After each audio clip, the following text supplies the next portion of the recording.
Hey, Tom. Hey, what's going on, Dana? Oh, not much. Doing our first podcast. So, do we have a name for this podcast? Two guys talking toys, right? Yes. And Two those guys two talk. guys would be you and I. Yep. Tom and Dana. I guess we should share the our socials. So the Twitter for this is the number two guys talking toys. No G after talking. Same Talking. thing. We're talking toys. I like it. Same thing for our Gmail. If anyone wanted to contact us via Gmail, there is a YouTube channel in the works. Same thing. I wanted to streamline this so that we have all three. Got it. So what's new, man? Did you get any cool toys this week? You know what? I actually managed to find. You were looking for the Python Patrol Outback, right? Yes. No, I Tiger Force. Tiger Force. I'm sorry, You Tiger just Force. traded out back to the Cobras, man. Give me that story. Give give give me an episode where Cobra Commander in full reptile get up is after he turns the planes into Python Patrol, then turns out back into Right. Python But that's the Patrol. ultimate survivor because he's a survivor guy. So they just drop him in the middle of Cobra Island and they say, How are you going to survive this? And he's like, simple. I just become a Cobra. He's Speaking of the Python Patrol, though, I did get the Python Patrol bats figure, which is cool. But here's the thing that's always bothered me about the bats, even the vintage figure. Like, why does uh, a synthetic life form like the bats roll up their sleeves? Have you ever noticed the sleeves are I, rolled up and buttoned? this sounds like something that Dr. Mindbender put in there. Just be like his own weird tendencies, his own weird preferences. He's like, they need sleeves. I just no, just don't question me. Well, Question me on this. the way Mindbender dresses, he should not be allowed to pick out anybody's ensemble. Maybe Rob Halford's definitely has a Judas Priest thing going on. But so did you find Tiger Force Outback? I did. So Oh, next time awesome. next time we meet up, I'll have him in the back of the truck. See, you are a good friend. I got my Duke and Ram motorcycle from Target today, actually. Oh, from like the actual brick and mortar. No, no, from being shipped. Oh Target my god, they actually didn't cancel my order oh and my sent god, me they what I shipped it. wanted. That's amazing. Yes. Are we recording this? I yes, for posterity, Target actually came through I on a GI Joe figure. It was amazing. But here's the thing: like, it's cool. Like Duke looks cool. The Tiger Force getup's cool. But like Duke's a pretty straight laced dude, right? So yeah. in the movie, he and Falcon had all those problems because Duke is so straight laced and Hmm. Falcon's cool.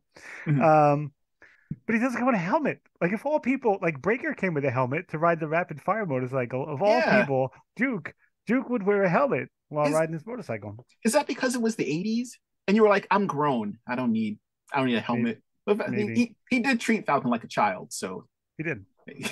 it's like you're gonna need this a lot more than I do. My Right. brain's gonna stay right where it is. Plus, Falcon outranks Duke. Falcon was a That's lieutenant. Duke, if I remember his file card correctly, Duke was only an E7. So I don't wow. know. Like That Gung Ho was also an E7, but he might have been in the eight. see, you would remember this better than I do. The episode when Sergeant Slaughter shows up, were they arguing over rank in that episode? Because I vaguely recall there being an episode where Beachhead's like, I'm in charge, and someone else was like, no, they have to do what I say. Am I thinking of the right I, episode? I, There I don't know was that it ever came up, but it should have. yeah, If there not, then it should have. I remember there being some argument over like who was in charge and who had rank. And it was a Hmm. kind of a weird thing with Beachhead.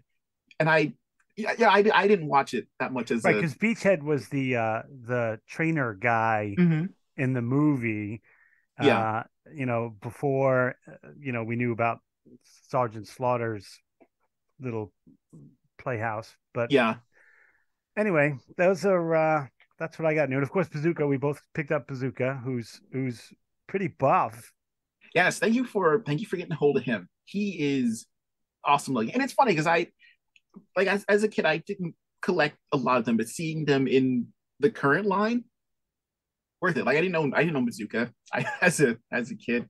Oh, I did. Yeah, I he had didn't. the cool. Yeah, he had the cool hockey jersey, and that's what Mhm. made him cool. But in the they always put GI Joe as the elite, like they're the best of the best in Yeah. all the armed forces around the world. But then they portrayed Bazooka to have like like a 60 IQ. Like I He's guess he great. was just a really good shot with the bazooka. Maybe it's That would have been like his one weird skill where like he flunked reading comprehension. He's right. not very good at following orders. He has the he does kind of look like Tom Selleck, but also he managed to nail the bullseye on this target from 500 yards with a bazooka. He can't use an abacus, but he can blow it up really well. If you threw the abacus off the side of his ship, he could nail it with a bazooka. Oh, bring him in. What do we I call love him? how Bazooka.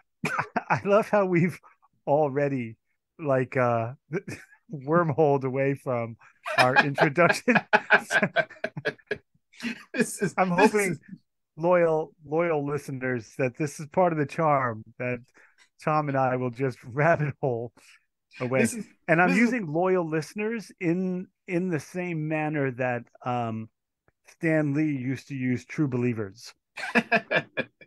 yeah, I mean, the loyal listeners, all three and a half that are going to show up and listen to We this don't episode, even people that we have any know. yet. We're Yeah, we're just recording this. like we I have have we have family members and people who owe us favors who will absolutely have to listen to this. yes. The other purpose of having this for posterity is that loyal listener, Tom and I are not surrounded by a large social group, and this at least is proof to the world that each of us has at least one friend, Despite everyone's beliefs to the contrary. at This is least one. Did you open your Too Bad figure yet? I have not I I haven't had a cannot. chance to mess around with them yet. Have you opened yours? Yes, and loyal What do you listener, you think? cannot see this, but Tom can. Um, the left, so the shield is on the his left hand, and his right hand, I cannot get any of his weapons in there for fear of Huh. I don't want to force it in there, and Mhm. and neither of the three weapons really go in well. And then I have flashback to the old GI Joes when they used to lose their thumbs if you tried, Oh, the thumb snap of doom. and then I remember that. they couldn't even punch people. They would have to give like that lame Captain Kirk Star Trek karate chop, you know, You had your option of either giving them a karate chop or a backhand. or the backhand. I didn't think about that. Either way, they had they could challenge each other the duels. And I Right? was did did you also, because I remember doing this. I wasn't a big gun enthusiast, so most toys that I had, Is this a uh, are we becoming a political statement? absolutely, I had most of my Joes in the Senate, and then they would pass bills and get everything about government wrong because it's not how it works. It skins Schoolhouse Rock I was songs. I was like, I need a 60 Joe majority to overrule Cobra's Mm. demands. But no, I would get toys and I didn't care about guns and I would just toss them. But what I loved were swords, knives, shields, medieval style weapons. So Hmm. uh, going into the supermarket with your mom and all you can do is like wander around with her and look at whatever's on the aisle. Did you grab cocktail swords? Oh, those sandwich swords. No, I never I bought them in the store. My parents would go to the diner after bowling Mhm. and order sandwiches. And the swords were stuck in the sandwiches. And they were colored like lightsabers, which was nice. So Yep. my Jedi meant nothing because everybody had a lightsaber. I think they only cost maybe I think maybe like $1.99. Yeah, they weren't. They didn't have good plastic. Some of them were meant for like the bright parties, so you get the packs that Hmm. were yellow, Yeah, you'd white, stab pink, your and blue. olives and put them in with the martinis. Yeah. Yeah, and then there were the ones that you were referencing where they were clear, which were the ones that I preferred because they look like lightsabers. So I would get a pack, and I remember just being over the moon that I had a pack of 100 swords of Right. varying colors, and you would pop off the little ball. Yeah. thing on the at ends, the end of the handle, yeah. and then break off the handle to yeah, those were ideal. And I don't remember why I brought this up. I don't know either, but this is good though because our loyal listeners don't know who we are from Adam's House Cat. So this is a good opportunity for us to give them some insight into why we want to talk about toys, firstly, and then secondly, why they should listen to us blather on about toys with seemingly no idea. We do have a plan though. Loyal listeners.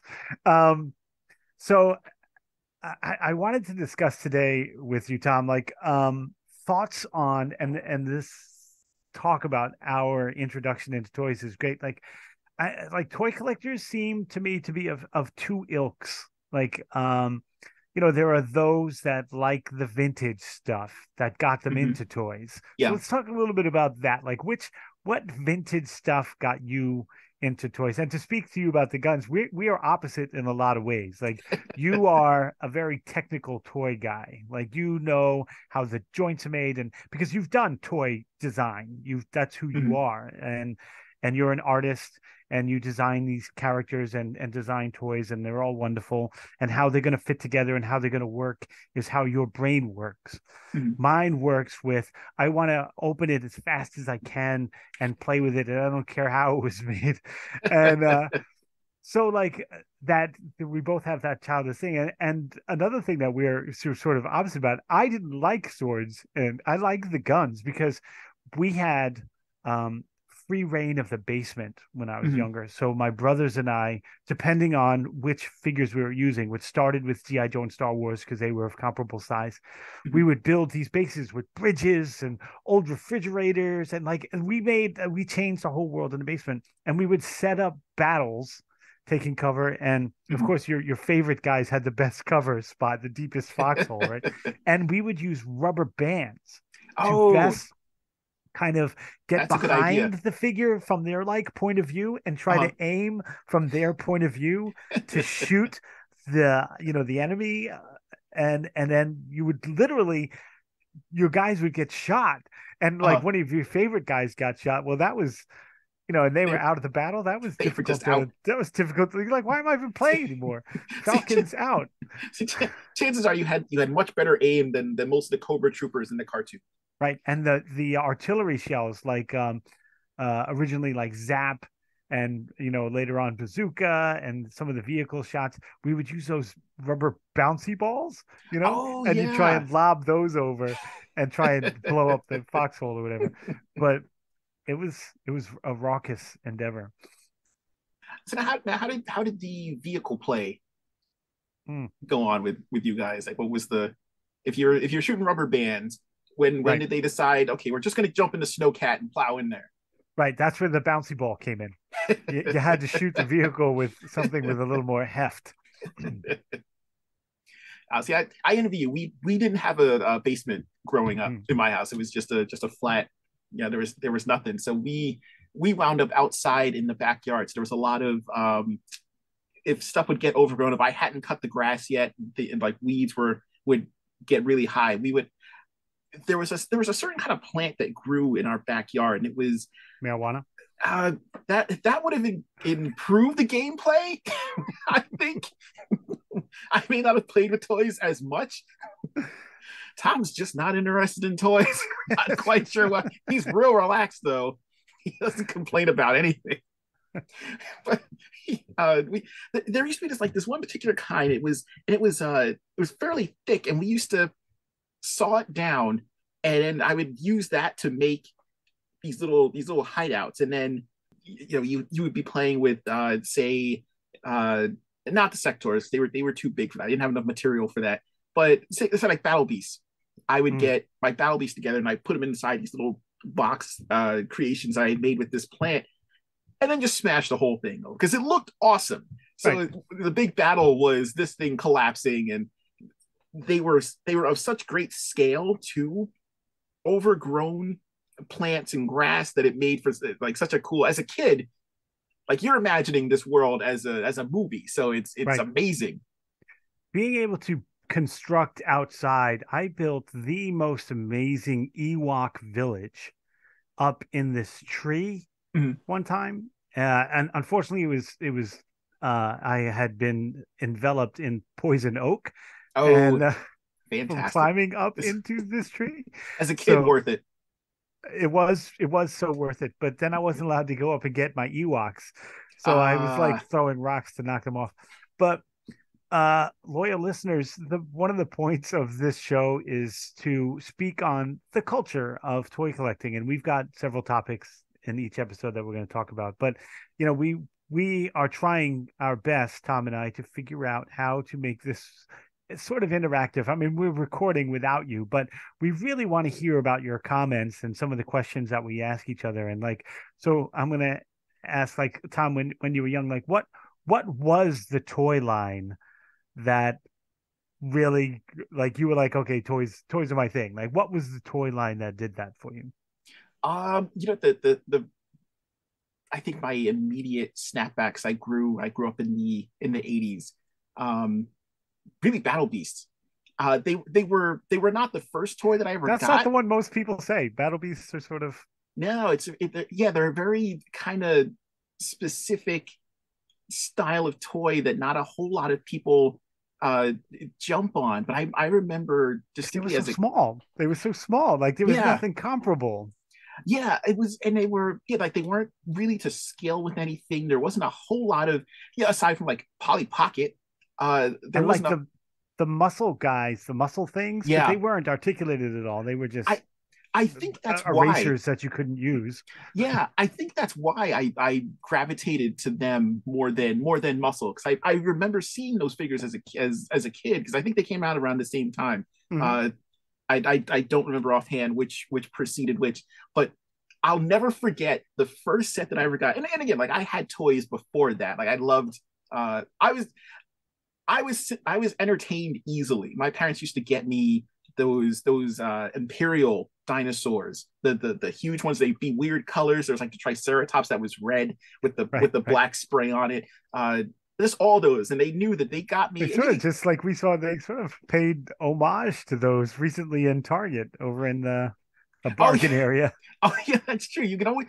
It seems like certain molds never go away. You can always find very specific, the wide-eyed, the dead-eyed stare, strange sculpts That one with with the hands, it was always doing jazz hands. Like just I don't know if it was supposed to be like it wasn't a T-Rex who had too many fingers, but it was like it was doing yeah, jazz hands. It looked like it was kind of doing yeah, a little shuffle. yeah. I think everyone that grew up in the 80s remembers these specific molds, and if you see them anywhere in the store now, you're immediately taken back to when you were a kid.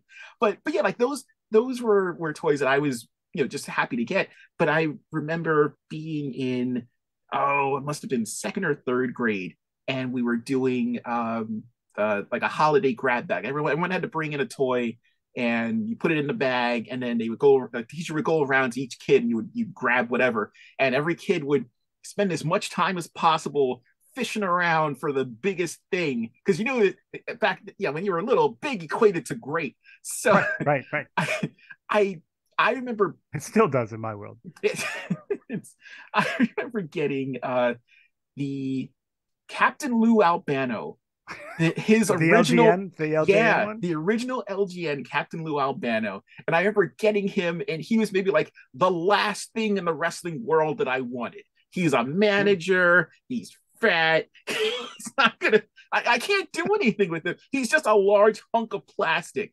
Uh, and I loved wrestling. Like I was huge into it, but I don't need a manager, and I didn't have any other wrestling toys, so there was no one for him to manage. And I remember there was another kid in class who pulled out a pack of Battle Beasts. It was White Leo and Deerstalker. Uh, I'm sorry, I only remember their Japanese names because I got obsessed with them and I've forgotten what their original names were. But Mm. they came into 2 packs. That was cool. And I remember seeing them, and I was like, oh my God, those are so cool. And he looked at what I had. He was like, oh my God, Captain Lou Albano. That's so. And before he could finish, I was like, Oh, you did want you do him? a playground swap? Yeah, I was like, you want to trade? And he was like, oh my God, yes. So that was quite possibly one of the best trades that I've to this day. that I've ever Yeah, done. And that's then and good it barter. yeah, and it went from there. I remember getting home and popping them open, and it was fun to just pop them out. They each had a weapon, which was cool. Their arms moved, which was Yeah, fine. they were Uh, articulated. That was great. the artwork on the back was actually part of what got me drawing, and I love animal creatures like this. Like I always, every kid Yeah, assigns. yeah, loyal listeners, anything anthropomorphized, Tom will buy it from you. I'm on board. Give it up. Thundercats really kind of walk that line, Hmm. but Everything but from Shirt Tails to Curious George, he's in. if a Paw Bears toy line pops up, if Boss Fight Studios is listening, if McFarlane decides to do a Paw Bears toy line complete with a build a totem, I'm on board. Nice, right? I would buy them. You heard it Uh, here. but and finding out that they were like I had never seen Battle Beast up to that point. And I once I did and started seeing that was right after that they started popping up in the stores, and they were 2 packs and there were tons of animals, and I tried my best to collect, and they were cheap. That was Yeah. the other thing. They were super cheap. They were only just a couple of bucks, and yeah, any kid can scrape that together. I just didn't eat Mm. lunch for a few days. Who needs food? You Oh can have yeah. toys. I think I was, born in the early 70s, and so, you know, I had, you had Mego, and then Star Wars made it Mm-hmm. big, but like and I had them and they excited me, but they weren't the thing. Mm-hmm. And then it was really GI Joe that really got me into it, and then the superpowers. But Mm-hmm. GI Joe was the thing, and because it wasn't Star Wars at the time. Yeah. So now you prefer the smaller ones. I do, You're not yeah. into the larger scale GI Joe. The 12-inch ones, and then Mm-hmm. after the 3 3/4 inch guys went off the market, they tried those extreme. Everything in '90s was extreme, and those were horrible. And then they tried a series that was like a 5 inch that Mm-hmm. was weird. It had the same articulation as a 3 3/4 inch, but they had Mm-hmm. these like weird Nazi guys. Wasn't really into that.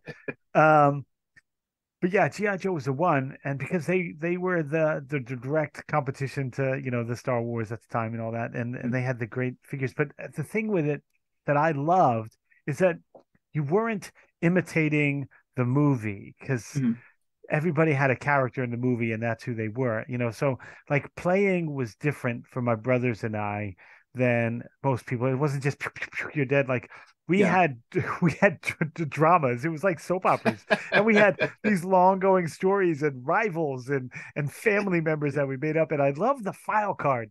And it's funny that we would get the file card and it would tell you where they were from, and like Clutch, Mm-hmm. his first file card, and they said he used motor oil to slick his hair back, and like, so you kind of built the character around there. And he was, I think he was from the Bronx or Brooklyn or somewhere. So we always tried to do the accents, and I think Uh-huh. it's no coincidence that both my younger brother and I got into theater when we were older, Mm-hmm. because like we had different voices, different characters, like, and even now when I go into my collection, which is thousands of figures deep. Mm-hmm. I look now, and now in this age, now we've got He-Man, G.I. Joe, Batman, like they're all on the same scale for the first time Yeah. ever. Like if that happened when I was a kid, like the storylines, but you have to explain like how these come together, right? So Yeah. So coming up with those storylines. what would you and your brother do if so, like when you were to reconcile that difference? Like say you had your GI Joes, but then you get like Lionel shows up, and Right. toy wise, now That granted, doesn't they're work. Well, yeah. we wouldn't have combined those because that's too big of a difference. But we did have like when He-Man first came out, he was Mhm. without GI Joes because he's the strongest man in the universe. So Yeah. of course he'd have to be huge. Uh, but the fact that he was from another planet, so now Mhm. He-Man and Thundercats, now that would be used together Uh-huh. in our world, our basement world, because that was the thing. We had to change our whole basement world dependent upon the size of the figure. So, but Thundercats that were just taller than He-Man, but they were the same bulk, I guess you Yeah. say. But they were from another planet. So, Hmm. we were always, I mean, we all grew up thinking about little green men that was Yeah. this little homunculus that was this, perfectly formed little guy, right, with a big head. So Hmm. we already knew that people from other planets are other sizes, right? Star Wars kind of showed us that a little bit. Yeah. Um, so yeah, so that was an easier sell, because then you had, like you said, we had the Sectors, He-Man, uh, Thundercats. They were of similar comparable sizes, so we would use them together. But then, Hmm. like, you'd also have bigger guys. Like I would use my Crystar, which Okay. was weird because like Warbo and Magma Man Hmm. and Feldspar were like GI Joe sized, Yeah. but then Christar, the main guy, he was taller, like he was big, which I guess that's how you become the hero. But it was okay because Warbo was the same size as Gung Ho. It's Yeah. just Christar's the big dude, so that worked. What I loved is when we finally got Superpowers and Secret Wars. Hmm. We finally got the Marvel and DC guys. We had them in Mego, but nobody liked Migos.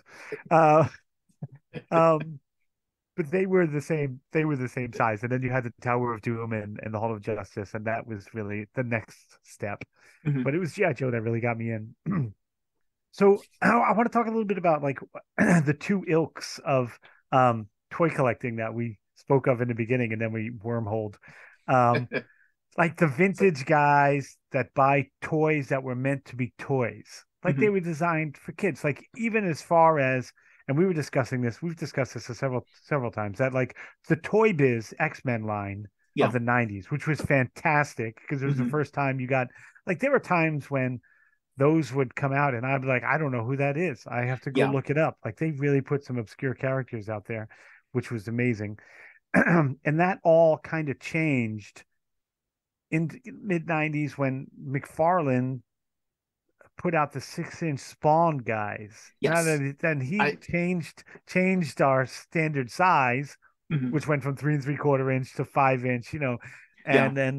and then so that sort of was the first time collectors were going to Toys R Us to buy collector figures. They weren't toys, they Yeah. were, and Because McFarlane originally they were more statue because if you moved them they'd shatter. I Um, think I think that came later. I remember when McFarlane stuff first started popping up, and he really, yeah, that despite first my, Spawn was toy. He only had the 5 points of articulation in that yeah, weird because and they were made of they cape. were made of decent plastic. I think he was following what he had seen before with like the Toy Biz stuff, but he wanted to have because some of their stuff would not quite look accurate. Some stuff would not quite match up, or you'd have characters that were just completely out of scale. Not that he fixed the problem immediately, but I remember his work. Or one of the big things that myself and my buddies would kind of scream about was, "Oh my god, he looks just like the comic version," and he really played up the whole idea of variants and variations to Yes. an existing figure because everyone want like you got your Spawn and you And then you got wanted his, gold Spawn. yeah, you wanted to find gold Spawn, you wanted hamburger head Spawn because that didn't show up Yeah. all the time. I didn't see the appeal, honestly. Like I understood why it was sought after. It just was not for me. It's like, now put your mask on. But Right. I also prefer mask. If you sell me a masked character in a, A masked anthropomorphized. We've got yep, 9. You seeing that? wow, this, you know what, this is going a little better than we thought, Yeah. a little quicker than we thought. So which side you, because it's hard now to find good, like well made toys. Like Mm-hmm, this, so the collector's market has gotten so huge. mm-hmm. And loyal listener, when you have chance, and Tom will go over how to best give us some feedback about the show. Uh, like let us know, like how many of you guys are vintage, like actual toy collectors that were designed to be toys, and how many of you are collector of collector toys, adult toys. And I don't mean that in the honeymoon sense. I don't want to hear about that. I don't want to hear about that. But so which way do you lean, Tom? You know, there are certain older figures that I do love, that I always want to keep my hands on. Like the Playmates kind of hit the sweet spot. I feel, Mhm. especially or the late '80s, early '90s Playmate figures. Looking at the, I remember being so bummed out because I jumped on the Ninja Turtles train early when it came to the comics, late when it came to the toys. Like I loved the original Mirage comics, and then the cartoon hit, and I loved those first couple episodes, and then the toy started popping up, and I remember being able to get my hands on everyone except Donatello. Mhm. But then like commercials for new ones started to hit, so characters like Slash is my end all be all for Ninja Turtles. My absolute favorite character. It's crazy to me that it's now technically a vintage figure, Mhm. because I remember Yep. just like it was yesterday seeing the commercial for Slash, the evil Ninja Turtle from Dimension X, who I hated like your pizza. commercial voice. It was so cool. And Triceraton was secondary, even though like I love the Triceratons in the Mirage uh, comics.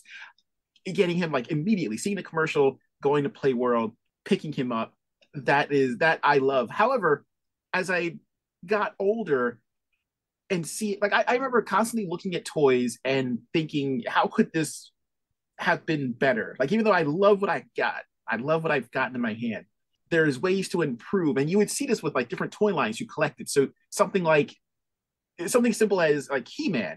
I love the action features. I love the waist swivel and punch. The legs were, I hadn't seen other figures do stuff that He-Man had done.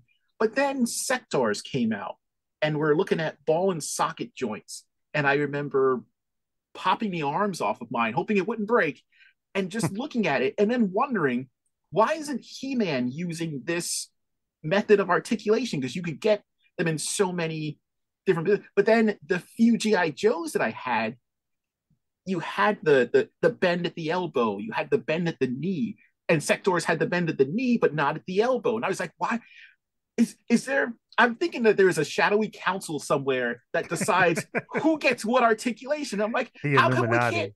Yeah, it's like, why can't we share the joy? But that was always my thought process, was I wanted toys that had like all the articulation, all the Mhm. updated looks. I wanted Then they went when too far with the articulation. That's for another show, talking about yes, what is after the right amount of articulation, because sometimes I don't need their toes to bend because they yeah, don't stand up very well.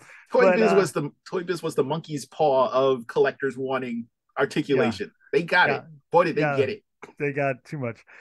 So that'll be one of our topics on one of our shows, as opposed to today us just kind of introducing everything. I lean more towards the vintage, like the toys, as you know, Mhm. up until mid pandemic, when we couldn't go to our favorite flea markets all the time Mhm. and things like that. And then it sort of changed to the newer stuff. But we have two spots that Tom and I frequent, and I'm going to shamelessly plug them now.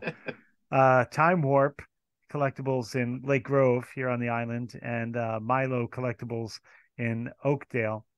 So one has like all of the, like, if they've got all of the new Marvel Legends on, mint in box, as well as, if you want to be a little bit more economic, you can get them in the bags. And they've got a lot of vintage stuff as well, but they also carry the new stuff that's coming off the shelf, the classifieds and all.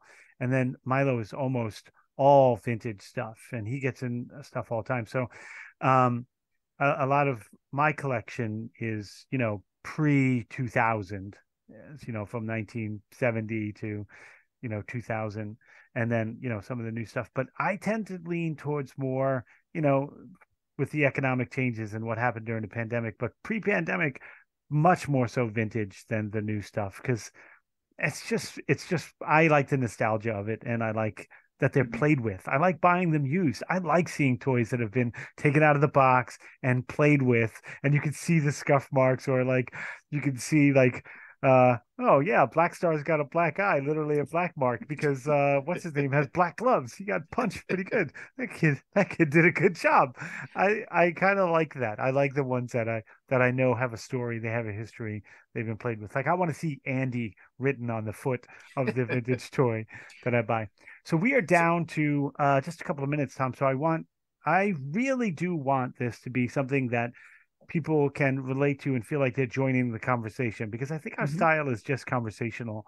yeah. And I really want people to be able to join the conversation and share, what was the toy that got them in, and do they lean more towards the vintage stuff or the really cool stuff that's coming out now.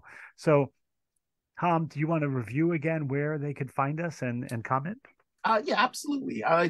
Chime in. Let us know where you land. Dana is more of a vintage toy collector, appreciator of the original art of vintage toys. I also appreciate them, but I kind of lean a little bit more towards the more recent stuff because I am a articulation snob, and I like the advancements that we've made, and I like seeing how it's applied to figures that we used to have but reimagined in the current schemes.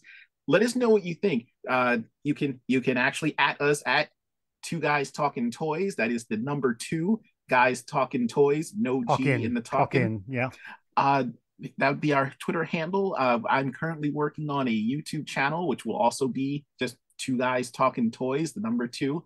Uh, if you're shy, you don't want to yell at us on Twitter, but you're more comfortable writing a dissertation through Gmail, We hit do us like up at dissertations. We will yep, grade it and send it back to you. yep. You'll get red marks. We'll mark it up for you. We'll leave some comments on it. Hit us up at two guys talking toys at gmail.com. If I can figure out how to make a Discord server work, that'll be our handle as well. Please don't Uh, say hit us up again. I don't need to. I don't need to. No, I listen, don't need to be hit up. you don't want them sliding into our DMs No, no, via, drop a line. via Like say, Twitter. drop a line. Old school. Hey man, drop me a line. Don't hit pick, me up. pick up the phone, hit that rotary Rotary phone. dial me. Rotary dial. Get a hold of us. don't hit. Don't hit. Use your words. Yes. Use your words. Nice words, preferably, but Yeah, and if you have a mean spirit, go ahead and be a mean spirit. We'll ignore you properly. we'll call All you right. out and go to war with you constantly on Twitter. It'll never end. It'll be a flame war that never ends. Well, that is bringing us to a wrap here on Two Guys Talking Toys. Or, if you're not listening, that's just Tom and I having a nice conversation. But Tom, when are we gonna when are we gonna have a new episode up? Let's shoot for once a week. Yeah, If I can get these up on say a Sunday or a Monday, that'd be ideal. cool beans. All right. Well, loyal listeners, I hope you enjoy the rest of your life if you never listen to us again. And if you do listen to us again, enjoy the rest of your week. Take care, everyone.